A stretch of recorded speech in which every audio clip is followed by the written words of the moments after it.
And we turn now to House Majority Leader Steve Scalise, who joins us from New Orleans. Good morning to you. Good morning, Margaret. I know, in addition to being a leader in Congress, you have this unique experience of having been the victim of political violence yourself. You know how dangerous rhetoric can be. We've heard a lot of anger in the past 24 hours, and your fellow Louisianan Senator Bill Cassidy said the events in Minneapolis are not only incredibly disturbing, but the credibility of ICE and DHS are at stake. He called for a joint federal and state investigation. Would you join his call? Well, I don't question the credibility of ICE. They're doing an incredibly hard job. Look, we are all just feel sorry about what happened in Minneapolis. And this has happened over and over again. I mean, I'm not just talking about regarding ICE. I mean, they've got some failed local leadership. They let their city burn down years ago. They have chaos, it seems like, all the time in places where other cities don't. ICE is operating in a lot of cities, Margaret, and you don't have these kind of incidents in any other city but Minneapolis. And you don't see these numbers either, though. Yesterday didn't happen. What's that? You don't see these numbers either, though. When we looked at, for example, at the federal response in New Orleans, I mean, it's just a fraction of the number of federal agents. Nearly 3,000 is quite a lot for a city the size of Minneapolis. Well, that's because they didn't get resistance in cities like New Orleans, where, you know, when you look in Minneapolis, and I just listened to the chief, and you could hear him lamenting 4 times, I think he said, that they're strapped so thin. And let's keep in mind, Minneapolis is a city that defunded their police. That's not the chief's fault. That's the failed Democrat leader's fault. But at the same time, when they defund the police, that leaves the chief stretched thin. And so they've made a decision not to assist ICE. He was talking to dealing with the federal issues, because when you look at the Minnesota database, shooting victims down 76%, homicides down 67%, burglary down 39% year-to-date, sex offenses down, robberies down, motor vehicle theft is up. So he was talking about the response, the deal that they have now, the stretch they have now dealing with the federal agents who are there. Well, but remember, these agents have also arrested thousands of violent criminals in Minneapolis. That's one of the reasons that crime is down. And we're seeing that across the country. ICE, and look, again, anytime something bad happens, we all lament that. I wish it didn't happen. But the rhetoric does need to be toned down. But we also need to remember, why is ICE doing this in cities? They're enforcing federal law, Margaret. The law says you can't be here illegally, and if you're committing violent crimes, the president made it clear. In fact, he was elected. President Trump was elected to get rid of criminals in our communities. 416,000 criminals have been arrested by ICE just in the last year. That has helped make our communities safer. Well, it's interesting you bring up the politics of this, because undoubtedly the president was elected on a platform of immigration enforcement. There was a lot of support for it. But our latest poll shows more than half of Americans say ICE is making communities less safe. Almost 2/3 of Americans say they dislike the president's approach to his deportation program. There is not public support for the way this policy is being implemented. Do you think there needs to be a reassessment? Well, if you asked people in a poll, do you want violent criminals that are here illegally in your community, yes or no? What do you think the answer is going to be? I will tell you, overwhelmingly, they will say, please get the violent criminals out. In fact, you're seeing that on the ground in many, many cities where they are cooperating with ICE, where they don't have sanctuary city policies, and where you don't see, by the way, people going in the streets breaking the law to interfere with law enforcement, which is a felony. You have been a supporter of the Second Amendment. When Secretary Noem says, I don't know of any peaceful protester that shows up with a gun and ammo rather than a sign, do you believe Americans have the right to bear arms while they're protesting? Well, first of all, I'm a co-sponsor of Louisiana's law that allows you to have a concealed carry permit. It's worked very well there. I don't know the state law in Minnesota. I know in a state like Louisiana, and frankly, most states, you are not allowed to carry a gun while you're committing another crime. And interfering with law enforcement is a felony. It's something that, unfortunately, we're seeing in a lot of cities. You even had the police chief yesterday, Chief O'Hara, that you just had on, yesterday said of the protests going on after the shooting that they were unlawful. He actually said it was an unlawful assembly, what a lot of people are doing. And they were throwing things at ICE agents, throwing projectiles that could harm ICE agents. So Yeah, he let's wasn't tone talking this about the down. victim, And leaders in Minnesota, by the way, have been ratcheting up the rhetoric. I mean, you Right. saw the Governor Walz said they're Gestapo. He said they're Yes. violently hurting people. I'm going to have to take this commercial break and let you finish the thought on the other side of it. If you could stay with us, Leader. We have more questions. We'll be right back.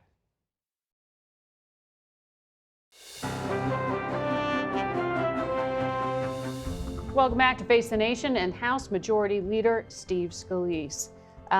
Leader, we have seen a letter that Attorney General Pam Bondi sent to Governor Walz out in Minnesota offering to end the federal surge if the state does a number of things, among them giving access to the food assistance programs and voter registration logs. What's the purpose of that? What's the intent? Well, I haven't read that letter between Pam Bondi and the governor, but I know that we are investigating tens of billions of dollars of potential fraud coming out of Minnesota. There have been hearings that have already been held. We have a lot of whistleblowers talking to us about major theft of taxpayer money coming out of Minnesota. And these are stealing programs from learning centers, from disabled students, programs that are being stolen, and the governor did nothing about it. But and voter we're investigating registration that laws? aggressively. As a conservative, doesn't that make you a little uncomfortable that they're demanding the state hand over voter registration logs? Like, what's the purpose of that? To end Well, I haven't ICE seen enforcement? the letter. I know we're trying in Congress to deal with putting laws on the books that will make sure that we protect the integrity of the vote nationwide. States like Minnesota have had problems with voter integrity. We want a national standard. The SAVE Act, which makes sure illegals can't vote, but also making sure you show picture ID. Those are things we're pushing for. That's across the board federally. Well, non-citizens cannot vote. But I want to ask you, ICE, about all the things that have happened this week, even before that shooting in Minnesota. ICE has said its officers can go into homes without judicial warrants. ICE shot unarmed Renee Good, as you know, claimed that she was a domestic terrorist. An FBI agent resigned after she was ordered not to investigate the officer who shot her. ICE detained at least 5 kids, including 5-year-old Liam Ramos, who was taken into custody by men in masks. Does this picture sound right to you? Are you comfortable with how this is being implemented? Let's keep in mind that the 5-year-old's father was here illegally and was evading law enforcement and abandoned his child. ICE actually protected the child. The family disputes that. The administration has a problem with the previous administration's legal system for asylum. They don't like the app he used to file for asylum. Well, Joe Biden allowed millions of people to come into our country illegal, including very violent people. But they're retroactively trying to change the legality of his status. President Trump was elected. The number one issue last year was President Trump saying, I'm going to secure the border, and he's doing it. But also he's removing violent people. 416,000 the father did not have a criminals illegals have been arrested any kind of violence. By ICE. 416,000 have been arrested by ICE. These are very bad people. By the way, ICE just put up a website, not ICE, Homeland Security. Worst of the worst DHS. Go Google worst of the worst DHS. State by state, they show you all the people that have been picked up in each state. Your state, you can find out horrible people, murderers, rapists, that they picked up that would be on the streets today. That doesn't apply if to the President father Trump wasn't or securing this 5-year-old country. Liam or the 2-year-old who was separated from her That mother. father was They are not here the worst of the illegally and worst, abandoned are his they? child. Go look at the website. It shows you who they picked Are up. they the worst of the worst, sir? 416,000 people with violent criminal records.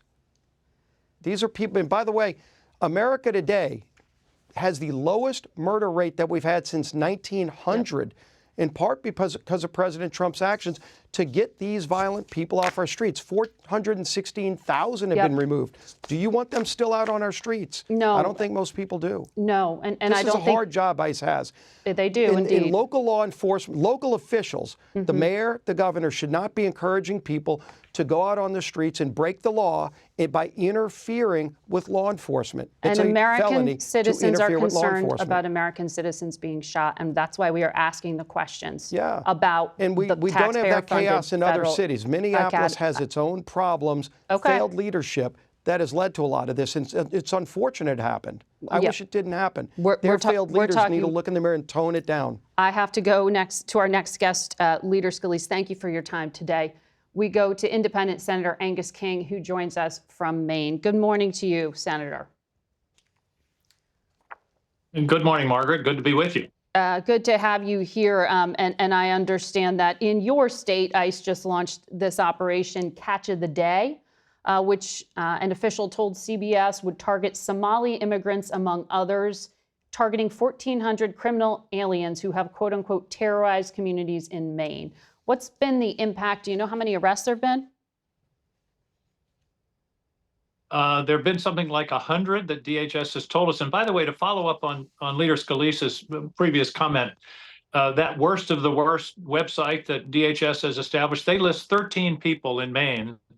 They concede that, or they state that they've arrested 100. I want to know who the other 83 are. I'm sorry, 87. My math is off. But the point is, this worst of the worst thing is a pretext. What they're really doing is going after people who are here. They're asylum seekers. They're in the process. They have green cards. We've had numerous cases in Maine of people being stopped and detained with zero criminal record, including a recruit for the sheriff's office to be a guard at the county jail. So this idea that it's the worst of the worst is just nonsense. Well, yesterday, your governor released a statement saying she's requested a meeting with President Trump to withdraw agents from Maine. Powers of the state government seem extremely limited here when you look at Minnesota. Does Maine have any ability to stop this? Well, I think we can be talking with DHS and talking with the president. I'm trying to interact with DHS just to get some questions answered. They tell me I have to submit my questions in writing, and then they'll get back to me in writing maybe in a week or two. I mean, I represent the people of my state. They shouldn't be. I shouldn't have to go through a lot of bureaucratic red tape to get some answers. But this here's the real problem, Margaret. The people that are being terrorized in Maine are being terrorized by ICE. They're not being terrorized by criminals, and ICE says we're not going to be terrorizing people with criminals on our streets. Yeah. Here's what's happening in Portland. People are afraid to send their kids to school. People are afraid to go to work. Businesses are suffering because their workers can't come in. Families are sending food to their friends who are afraid to come out. That's the real impact of this, and it far outweighs any benefit that's being accrued by these heavy-handed tactics. Well, in terms of getting to a place where this can be settled peacefully, one of the things the administration argues again and again is, oh, we were forced to do all this because the last administration, didn't do adequate jobs a job at the border. But they also point to sanctuary laws. Maine is about to have a law in place by this summer that will prohibit local law enforcement from working with federal authorities on immigration enforcement.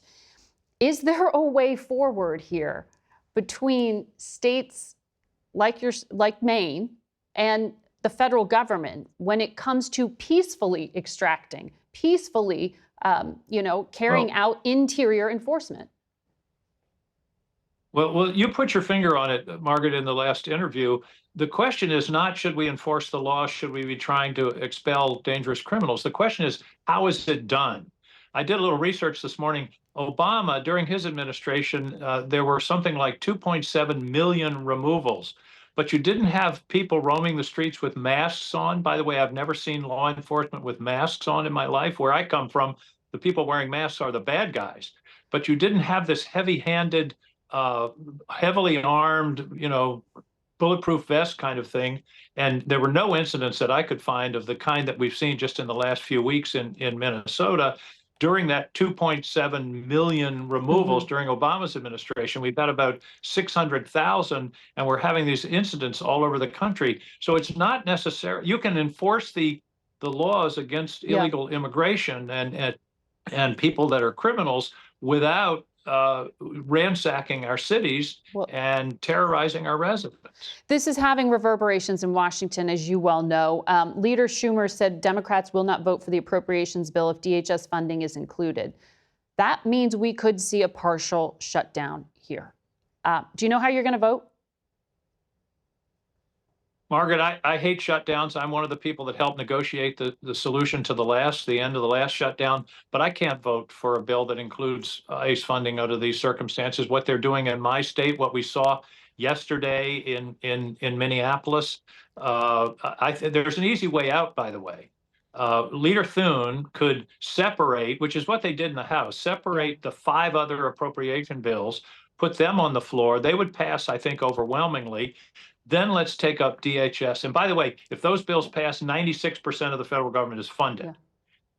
Take up DHS by itself. Let's have an honest negotiation, put some guardrails on what's going on, some accountability, and that would solve this problem. We don't have to have a shutdown. So that's your path to avoid a shutdown. But quickly, I want to ask you about rhetoric. In Arizona, the state AG said ICE is not real law enforcement. Minnesota's governor also said, quit referring to these people as law enforcement. They're not law enforcement.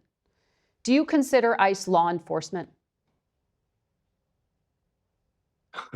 I guess I technically would, but I don't. Again, well, let me put it in the words of the sheriff in Cumberland County, Maine, when they took one of his recruits. He called it Bush League policing, and I think that sort of summarizes it. And there's no need for this overwhelming show of force. I believe what we're seeing is an attempt to intimidate the American people. Again. Yeah. Arm people with masks and telling people they can't photograph what they're doing and intimidating protesters. That's not America. And then you mentioned in your previous interview about the going into houses without any warrant. That's a blatant violation of the Fourth Amendment. These people are acting outside the Constitution. They're ignoring our laws, and we just can't keep supporting that. All right, Senator King. Thank you for joining us today. We'll be right back. In a speech at Davos last week, Canada's Prime Minister Mark Carney never mentioned President Trump by name, but he rebuked his trade wars as coercion, and he suggested the U.S. has created a rupture in the world order. We spoke with the outgoing Canadian ambassador to the United States, Kirsten Hillman, on Friday. Take a listen. We're not in the middle of a divorce, but we are in the middle of a change. There's no question about it. I think that we are finding ourselves, quite frankly, in a situation where some of the foundations that have governed our relationship for a long time, that integrated supply chains are good, that working together on strategic issues are important, that looking out for each other in important ways is a number one priority. I think in some quarters, Canadians feel that those foundations are being tested. We will adapt. We will make it through. I have no doubt about that. But it's a complicated time. You have had a long career here in the United States, deeply involved with trade in particular. You helped to negotiate that free trade deal known as USMCA during the first Trump administration. Yes. President Trump was asked about it January 13th. He said, I really don't care in terms of renewing it. There's no real advantage. We don't need Canada products here. Is that free trade deal doomed? No, it is not doomed. That is my view. All 3 countries, Canada, the U.S., and Mexico, did broad consultations, national consultations with their business communities in particular on how that agreement works for them. And really, without exception, the American comments back were, sure, we'd like to maybe update this or change this a little bit. Mm-hmm. But job number 1 is to do no harm to this agreement, which is the economic foundation of our continental partnership and leads to very important U.S. competitiveness and Canadian and Mexican competitiveness vis-a-vis other parts of this world. So I think that we have to believe that our political leaders are going to be listening to the people and the constituencies for whom that instrument was drawn up. Mm-hmm. And they're saying, this is vital to us, do no harm. Because you heard the Commerce Secretary say at Davos, globalism isn't working. I mean, these free trade deals are part of that globalism. And it was just a week ago, your prime minister was in Beijing, and he described Canada's relationship with China as more predictable than its relationship with the United States. He really meant more predictable than the Trump administration's United States. Look, there's no question that the last number of months have been unpredictable for us in our relationship with the United States. We have a trade agreement that had us virtually tariff-free between our two countries, and now we have very serious tariffs on steel, aluminum, autos, lumber, and that's causing a lot of challenges within our country. There are people that are losing their jobs, there are industries that are being reoriented, and it's very difficult. So that is seen as, yes, unpredictable. But Fortress North America had been an idea. I mean, the Treasury Secretary talked about it, that the United States, Mexico, Canada, we could stand up together, have shared values and stand up to China. That seems dead if Canada is really describing a new alliance here with Beijing. Well, I think we have to put this in perspective. The agreement that we did with China a few weeks ago was a very focused and surgical agreement that was largely or almost exclusively designed to de-escalate some tariff escalation that had happened over the past year and a bit. So over the past year and a bit, China had put very punitive tariffs on Canadian agricultural products and fish and seafood, shutting Canadians out from one of their primary markets, if not for some of them their primary market. And so we went to Beijing to reestablish market access for our farmers and our fishers. It's exactly what the U.S. administration did in October when they reestablished market access for U.S. soy farmers and in exchange rolled back some tariffs and fees. So this is a very pragmatic, very focused approach. I think it's important to put it in context. I want to ask you what your prime minister said at Davos. He got a standing ovation for this speech. He described a ruptured global order, the end of a nice story, and the beginning of a new brutal reality, which he described as a predatory one. Take a listen. Stop invoking rules-based international order as though it still functions as advertised. Call it what it is, a system of intensifying great power rivalry where the most powerful pursue their interests using economic integration as coercion. He said, if you're not at the table, then you're on the menu. What does this new world order look like? Well, that's a good question. I mean, I think he laid out in his discussion, his speech, his view of what is happening in our world. And it's a world in which rules that governed every player in the globe, every country, were maybe not perfectly abided by, as he said, maybe not always exactly exercised as one would hope, but still were sufficient to form the basis of the prosperity, the stability, the predictability that we all used to maximize peace and stability and maximize economic reality. So we're moving away, or economic benefits, and we're moving away from that. And we have to, countries like ours have to figure out what that means for us. I think that what it does mean for us is that we can't walk away from our principles. We can't walk away from our belief in rules that are to be abided by everyone if they commit to them. But at the same time, we have to be pragmatic and we have to look inward to control what we can within our own economies, to be as resilient as we possibly can within our own economies. And part of that means engaging pragmatically with a broad array of countries around the world in trade agreements, in investment relationships, and in partnerships. President Trump posted on social media that Canada is against the Golden Dome over Greenland and has voted against it to choose to be closer to China. Yet, President Trump had previously talked about Canada participating in this Golden Dome project, which isn't yet built, but it's supposed to be layered missile defense, as I understand it. Do you know what he's talking about, that Canada has rejected being involved? I'm afraid I don't. But what I can say about the Golden Dome is this: Canada is investing over $80 billion over the next 5 years in our defense systems.